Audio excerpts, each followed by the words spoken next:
Hi, what's up YouTube? This is David. In today's video, I'm going to share with you what I've learned about AWS ALB and how I'm going to implement and show you what I've learned. Okay, so as you can see from this diagram, the only difference from my last diagram is we created another availability zone called the public subnet B. And in between the public subnet A and public subnet B, we put a application load balancer. And these two instances are running on Apache Web Server. So let's start. Okay, so this one will be located at public A. Let's use Linux 2. Keep the default. Let's choose the key pair that I've created. Let's make sure that we got the VPC workshop. This VPC was created from my last video. And let's make sure that the subnet is located at public subnet A because that's why I named it public. Let's give it a public IP address so that we know if it's working or not.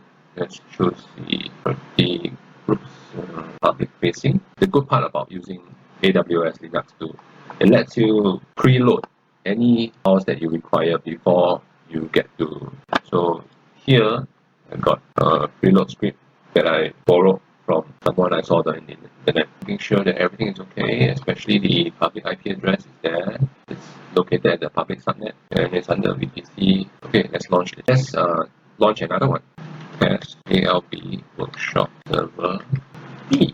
Seem to have a problem. Hold on. Okay, I'm okay. Let's continue. Linux 2, the same key pair that I'm gonna choose. So this is where we stop. Choose the VPC workshop for the EM key. Let's make sure we choose the VPC workshop that I created in my last video. And this time we choose a public subnet B. Okay, the same thing. We give it a public IP address to make sure that it's there. So the same thing, I'm gonna copy this script and paste it here. Server. Okay, let's do a recap and make sure that everything is okay. I have my security group set, my public subnet IP address set, so IP address. Okay, so right now we have one public IP address created. That's okay, good. So this is working. And let's try the other one. In order for ALB to target the instance that you created, you have to put them in the target group. So this target group allows you to select the instance that you created for your ALB. Right now we create the group for instance let's say ALB workshop. Make sure it's the target group is selected under VPC workshop.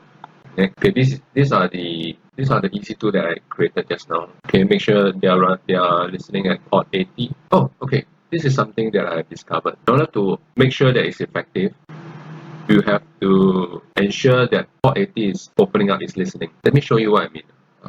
Okay, so I forgot to include them in. So right now we have selected the EC2 instance. Need to make sure that they are alive. But right now they are not being targeted by the ALB, so we won't see them have any effect. I'll move on to creating the ALB first. So load balancer. Make sure you click on the load balancer that says EC2 feature instead of like sale feature. Okay, let's create the load balancer.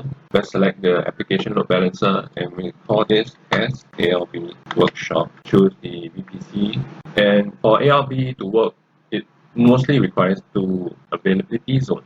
And make sure that they are in the public subnet, because if you selected the private subnet and it doesn't allow you to access because there's no internet, there's no public IP address. Created a security group for the ALB already, and I'll show you what we have for the security group. Okay, so this is where the target group comes in. Okay, it's listening to port 80. Okay, do a last minute check, make sure this is where the security group comes in.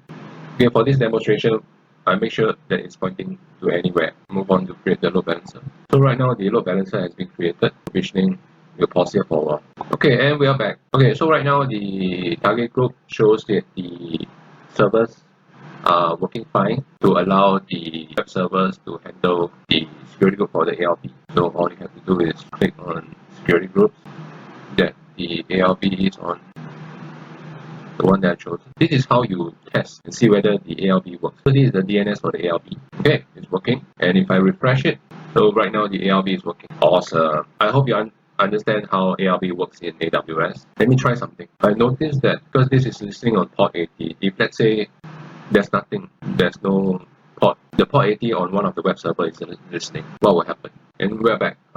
Let's choose this. Okay, let's see whether it works. It's accepted.